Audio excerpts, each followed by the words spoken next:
Hi, gang. Bob Boving here. Welcome back to the Mystery Project. Join us now for Midnight Cab, written by James W. Nichols and starring David Ferry as your Toronto cabbie detective, Walker Devereux. And this week, we've got an especially puzzling episode for you as Krista spends an evening out with her old high school buddy. Midnight Cab, episode number 27, The Mystery of the Backdoor Key. Walker? Walker? Hi. Where are you now? Sundowson Bay. You got a pickup at 240 Isabella, apartment 1213. Right. February 25th. Krista says I'm depressed because my new novel's not going very well. I don't know, I just feel hopeless or something. It's weird. We work all the time. We don't make any money. I guess I must be really miserable to live with because last week, Krista tried to, make a break for it. It's just one night. Yeah, but it's our night off. Do you want a coffee? No. You're out all the time. Working. And I'm the one stuck here. You never want to go out on a night off anyway. You just sit and watch TV. Walker, I don't have to ask your permission, you know. Why not? I just don't. Look, it would be really great to see everybody again. Lucy and Marcia and Erica and even Donna. Sounds like a bad bunch to me. Walker, what am I going to do with you? What's wrong? Nothing. Are you depressed because your novel's Oh, jeez. I'm going to get started on my writing. Well, something's wrong. Nothing's wrong. Good. That settles that then. And I'm going to go out with my friends one night a week and have fun. What would I say to her if I could? That I love her like crazy? That I love Martha like crazy? But I don't think I can go on living like this forever? That I'm waiting for something to happen in my life and I know nothing's going to happen and I hate myself for feeling like this, but I can't stop? Not too likely. You keep it inside, that's what you do. That's what you have to do. Every Thursday night, she started to go out with the girls from Monarch Park. I'd listen to her rummaging around in her closet upstairs, and then she'd take the stair lift down, and I'd smell her perfume first. Then I'd force myself to look at her, and she'd be all made up and shiny, looking so cute and blonde and sexy it made my heart hurt. Then Lucy would honk, and Krista would kiss Martha, ignore me, and go out the door. I'd watch her labor down the sidewalk on her crutches, get into Lucy's car, and disappear. Then I'd put the baby down, and I'd lie down, and I'd feel sick. I'd lie like that for hours. I don't know why. You smell like beer. I'm sorry, I didn't think you were awake. I'll turn the other way. Not that you don't smell a beer half the time. Where'd you go? I don't know. You don't know. We went to a movie. Then we stopped in at Jumpin' Jack's for a drink on the way home. Was it crowded? I guess. I'm tired. Good night. I didn't really know what was happening. All I knew was that my heart hurt. Oh, hi, Lucy. What's the matter? Oh, what is it? Mom, she died last night. Oh, no, Lucy, come on, sit down. I got home and Mrs. Dabrowski was there looking after her, you know. And I went into her room and she was dead. Oh, Lucy, I'm sorry. Ambulance and then the police and then the coroner. God, it took almost all night. I was going to call you and then I thought, God, I got to get out of this house for a while. Oh, hi, Lucy. What's up? Walker, Lucy's mom died last night. Oh, jeez. I'm sorry. Yeah.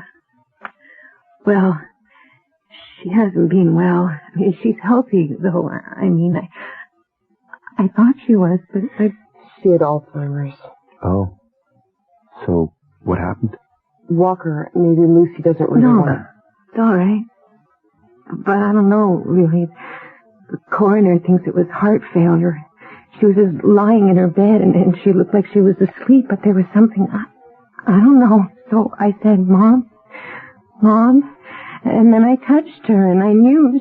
Oh, Lucy. I feel guilty because I was out having a good time. And sometimes I've been impatient with her, you know. Hey, you've been terrific to her. God, she was so lucky to have you. She didn't have to go into some home or something. She was able to stay in her own place? With the person she loved more than anybody. Yeah, well, she didn't even know who I was near the end. You did everything you could. Can I get you guys a coffee? A drink, Lucy? What time is it?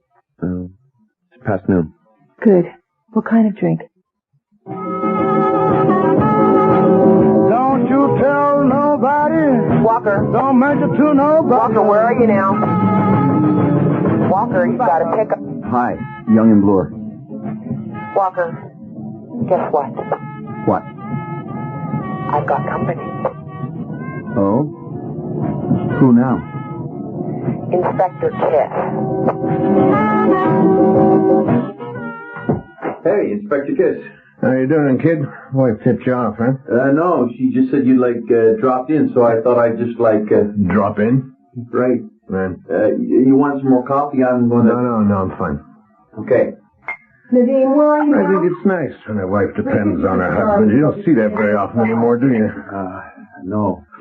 I guess not. Well, anyway, since you're here, how well do you know Lucille Dietz? Not as well as Krista. Why? I don't know. Beats me. The coroner can't find cause of death for poor Mrs. Dietz, so that means I have to tramp around in the snow and ask a lot of stupid questions. Yeah, was Lucy really with me all Thursday night? Can you believe it? Now, don't give me a hard time. Just blame the coroner, okay? Lucy called. She was so upset. She doesn't know when they'll release the body so she can arrange the funeral or anything. Just to give some people something to do as far as I can see. Damn it. So, you married her, huh? Yeah? Relax. Look, I'm kidding. AP Cab. As soon as I saw Krista's name on the list, I said, I know Okay, her. She's then, one of my 10 favorite minutes. people. Thank you. You suspect Lucy Dietz of killing her mother? No, I don't. I'm just confirming her whereabouts that night, that's all, till the body's released. And I came specifically to see Krista and none of the others, because Krista knows me, and I didn't want anyone upset. I'm upset. Yeah, well, sorry. With that, Inspector Kiss tried to rearrange his leathery face into some semblance of a sympathetic smile. Couldn't stretch it past the sly grin, though. Then he stood up, all 5'6" of him, thanked Krista, and headed for the front door. Now listen, Walker, as far as these young ladies are concerned, the old gal just popped off, right? Yeah? Just routine. I don't want to get anyone excited or unduly cautious, you understand? No. Okay, just between you and me. You know what the coroner found in the old lady's mouth? Wedged between her teeth? Wool. Wool? Yeah, a few long fibers of colored wool. Now, he thinks someone jammed a scarf down her throat. He thinks she was snuffed. Oh, jeez. Maybe she just, chewed on her blanket a lot. You know, like a little kid. She had Alzheimer's. She wasn't nibbling on any blanket. He pulled those things out of the bridge work at the back of her mouth. Now, do me a favor, will you? See what you can find out, okay?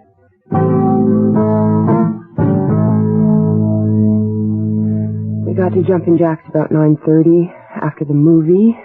We watched these different bands play. It was amateur night or something. Left about 12.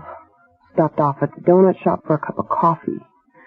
All right? And Lucy dropped me off at about 1 a.m. And Mrs. Dietz was already dead. At least they told Lucy that much. People do just die, especially old people. I don't know why they're making such a big deal out of this. Well, you're helping Lucy anyway by telling Inspector Kiss everything you know. It'll speed things up. Right. So how long was Lucy living with her mother? About a year, I guess. She gave up her own apartment and everything. Krista. What? I'm sorry. I'm depressed. Walker. Oh. It just scares me. Because underneath, it has to be about us, doesn't it? No, it's not. It's just like... I think I inherited it. My father used to get like this. Your father shot himself. Yeah, well, I won't. Oh, God. You know what? What? I love you. I want to hold you. That's funny. Because I want to hold you, too. My theory is you never say anything to anybody. You just wait, and suddenly, if you wait long enough, the light comes shining through. Like it came shining through, holding Krista. I even got up early the next day, my day off. It was sunny. Sidewalks were covered with fresh snow, so I bundled Martha up and took her on a long toboggan ride over to Lucy's house. Hi. Oh, no one home. Lucy's not home? Nope. Oh, I was hoping I could... Oh, look here. Look at the sweetie. Hello, sweetie. What's your name? Martha. Oh, hello, Martha. Everything would be dead if it weren't for me. Pardon? That girl never gives the plants a thought. I go in and water them every week. Mrs. Dietz had such plants. If it was up to that girl, they'd all be dead. I'm Walker Devereux, a friend of Lucy's, and you're... I asked her, when's the funeral? And you know what she said? I don't know. Her own mother. Mrs. Dabrowski. Oh, she's dead, you know. Just like her plants. If it was left up to that girl, she never waters them. You were there when Lucy discovered her? Oh, let out such a screech, bawled her eyes out. They never liked each other, you know. You should have seen her when she was younger. Oh, the tight clothes on her. I said to my husband, that girl paints her clothes on. Trouble. And she did get into trouble, too. That's what I think. She went out west and had a baby. That's what I think. So you looked after Mrs. Dietz? Oh, I had to. That girl was going out all the time. Oh, it was pitiful, too. The poor old thing didn't know her own name. Had to be dressed, had to be washed, had to be set down on the toilet like a child. It was terrible. Broke my heart. I said to my husband, if I come to that, just take me out and shoot me. I couldn't stand it.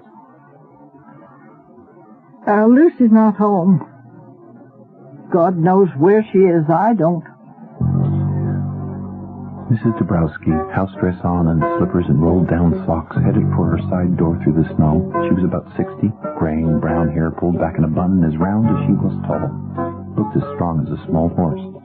She pushed the door open, turned to glare back at me, and disappeared inside.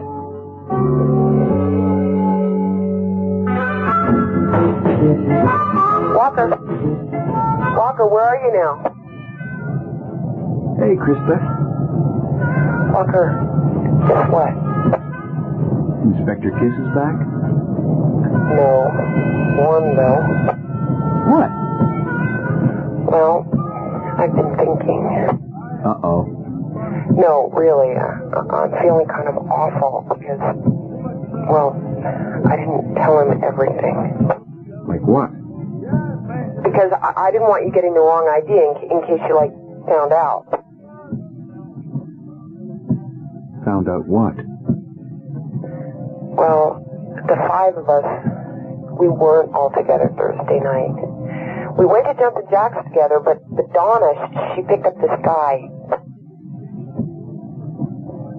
It was really funny because of all the girls, Donna was the last one you'd imagine doing something like that. But she met him at the bar and they got talking, and then she told us she was gonna leave with him, and then she did. And I didn't say anything because I didn't want you thinking we were looking to pick up guys or anything stupid like that. I mean, Donna's not even married, and it was the farthest thing from my mind. I was really surprised.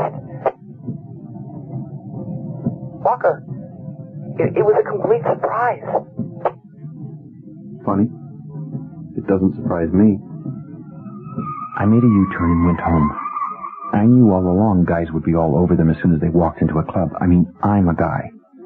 I was kind of pleased, though, that Krista was nervous about telling me, even though she hadn't really done anything. Angry and pleased at the same time, like rampant confusion. Anyway, Donna had left with this big, hulky-looking guy around 10:30. Donna was not exactly a mover, according to Krista. She was even a little surprised Lucy had included her in the reunion because Donna was always sort of left out of everything when they were in high school, and that's why Krista and the rest of them thought it was so funny. Like, imagine Donna picking up a guy.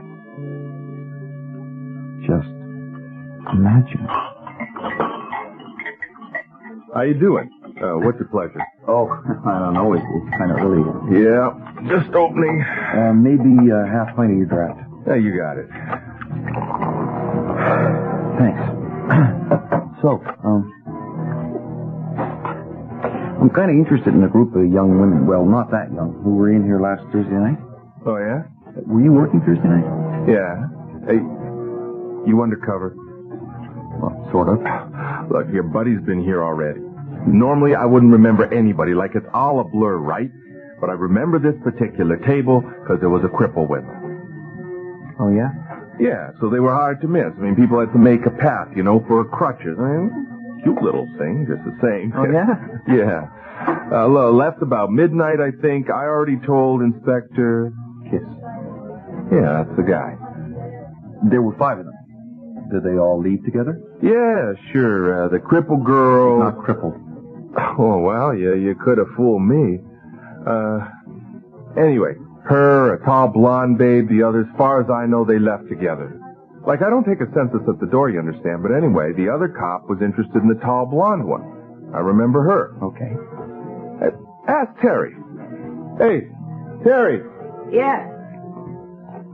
You were waiting tables Thursday night, right? You remember that little blonde that came in on the crutches? Sure. Hi. There were 5 of them together. Did they all leave together? They did, didn't they? No. It was like a big joke. Those guys that always come in after hockey. The great big slow one. He gets picked up at the bar by one of those chicks, and then the 2 of them leave. His buddies are rolling around the floor, laughing their heads off. Poor guy. He went 6 shades of pink. But he left with her all right. No shit. Have the police talked to you? No. What? They came in every Thursday night around 9:30, the waitress said. Tailgate Arena is just south of Jumpin' Jacks, so ice time 8 to 9. The next day was Thursday, and I was there.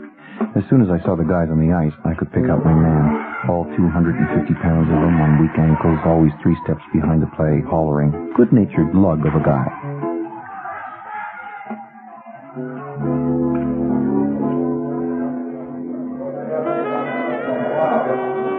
Great game. Hi.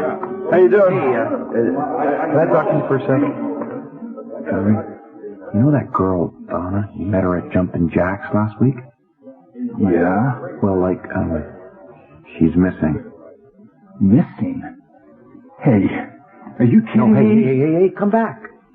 It doesn't have anything to do with me, man. No, I know. Just wait up.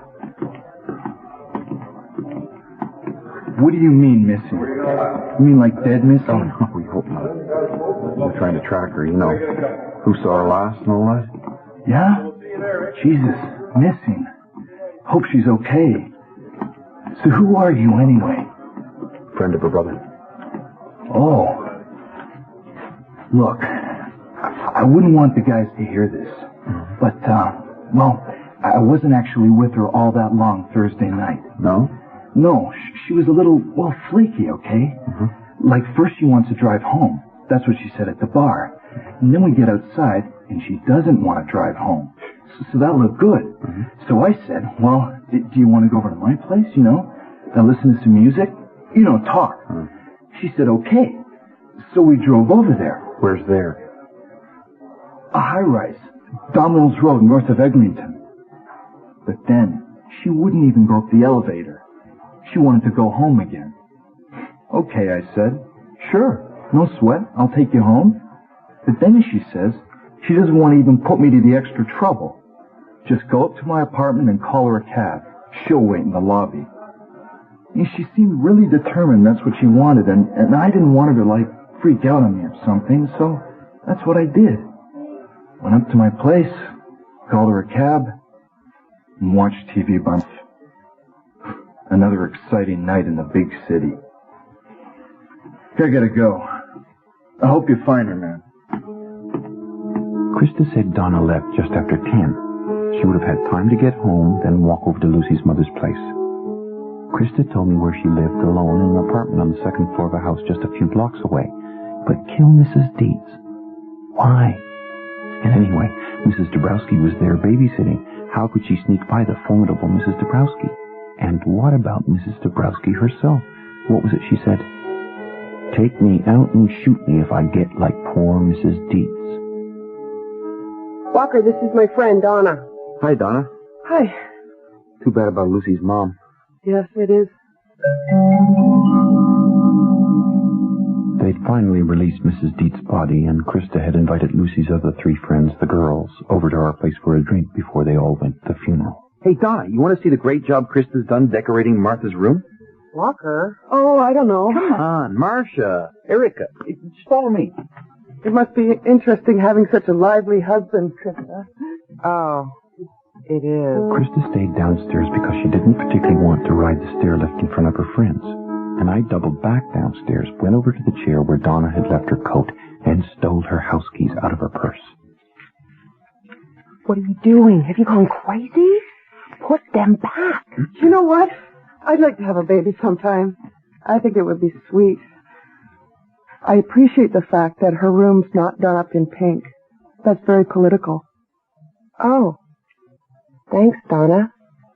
Krista gave me one of her I can't believe this looks, but she covered for me, and as soon as they left, I bundled Martha up, took her over to our neighbor, Paula Stomopoulos, and headed for Donna's place. It was more or less as I'd expected. Small, tidy, kind of desolate looking, just like Donna. I didn't really know what I was looking for. Scarves, I guess. Wool scarves. But if she had done it, for God knows what reason, I couldn't imagine her somehow coming back home and blithely hanging up the murder weapon, or sending it out to be dry cleaned. Anyway, I checked her closets. No scarves. There was a small cedar chest at the foot of her bed. A hope chest, my mother would have called it. The chest was full of high school yearbooks, Monarch Park, and scrapbooks. Lucy Dietz makes cheerleader. Lucy Dietz is social convener on the student council. Lucy Dietz is runner-up for prom queen. And some old letters mailed 10 years before from Lucy telling Donna to more or less leave her alone and drop dead, pervert. And a couple of letters addressed to Lucy returned to sender, unopened. Unrequited teenage love. Heartbreak Hotel. And underneath everything, tucked in a corner, a shiny brass house key. It didn't take long to walk the 3 blocks from Donna's to Lucy's mother's place, down the side lane, and stand by the back door in the blowing snow. I put the key in the lock, hoped in a way that it wouldn't fit. It slid in, turned, and the door opened. I came into the kitchen. There was a bedroom off to the one side, empty now. And then I saw a glimpse of Mrs. Dabrowski down the hall in the living room, watering a plant.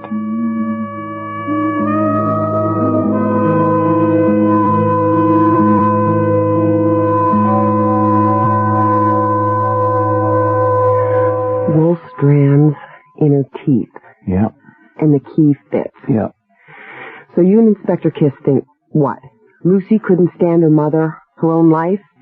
So she wants the money, life insurance, her mother's house. So she calls up Donna and pretends to suddenly be her long-lost friend. And then she calls up the rest of us to give herself an alibi while Donna goes off and kills Lucy's mother so they can live happily ever after. Yeah, except only Donna believes that last part. And that's why I think Donna kept the key. She should have thrown it away. But Lucy had always been inaccessible to her. Now she's her best friend or more, and she has her very own key to Lucy's house. But what if Lucy suddenly changed her mind? Wouldn't talk to her anymore, like before. She'd need that key. She couldn't just throw it away. Oh, it's too weird. It gives me the creeps. You give me the creeps, stealing her keys, going into her place. A helpless old woman was killed, smothered to death. I know. Walker, Lucy called Mrs. Dabrowski from Jumpin' Jacks that night. I didn't think anything of it. just to make sure her mother was all right. She was on the phone for almost 10 minutes. Right. Synchronized with Donna to keep Mrs. Dabrowski busy while Donna came in the back door, went into Mrs. Dietz' bedroom and... Oh, okay. I don't want to believe this. Walker, I was kind of surprised when Lucy called me, too, if you want to know the truth. She didn't really like me much more than she liked Donna. Oh? I wasn't really part of the real in-crowd like she was. So she called me, and we go to Jumpin' Jack's to provide her with an alibi. Right. Because no one could miss her with me. That's what it was, wasn't it? Getting all prettied up? Oh, what a joke. Krista Papadopoulos, gimp. That's what it was. Krista. No.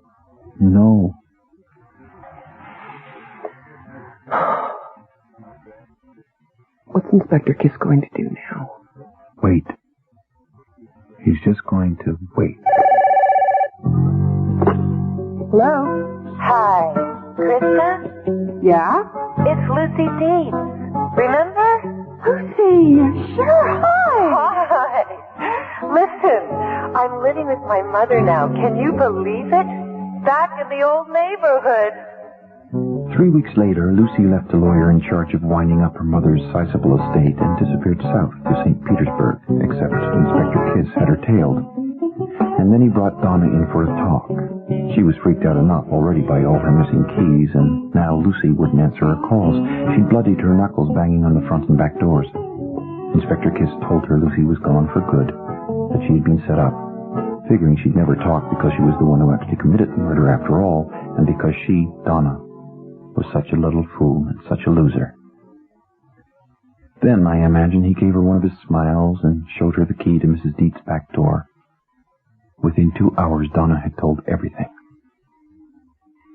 And Krista and me, we're still working. I'm still writing. But I don't know. Something's changed. I don't care about anything but Krista. We just have each other when you come right down to it, and Martha. And the cat. We're in this thing. Together.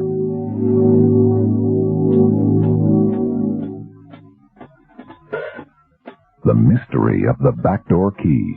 Episode number 27 of Midnight Cab by James W. Nichols. David Ferry and Jacqueline Samuda were Walker and Krista, with Neil Monroe as Inspector Kiss. Shannon Lawson played Lucy, and Doris Petrie was Mrs. Dabrowski, with Phil Aiken as the bartender, Joanne Banicola as Terry, Simon Reynolds as Gary, and Brooke Johnson as Donna. Music is by Milan Kimlicka, with casting by Linda Grierson. The recording engineers were Joanne Anka, John McCarthy, and Greg DeClute, with sound effects by Matt Wilcott. Production assistant, Susan Taves. Midnight Cab is produced and directed in Toronto by our executive producer, Bill Howell. For the Mystery Project, I'm Bob Boving, inviting you back next week to the Mystery of the Hidden Man, featuring Howard Jerome as Mr. Piatelli. Wednesday mornings on Morningside, Saturdays here on the Mystery Project. Random sampling is next on most CBC stations. Finkelman's 45s in the Maritimes.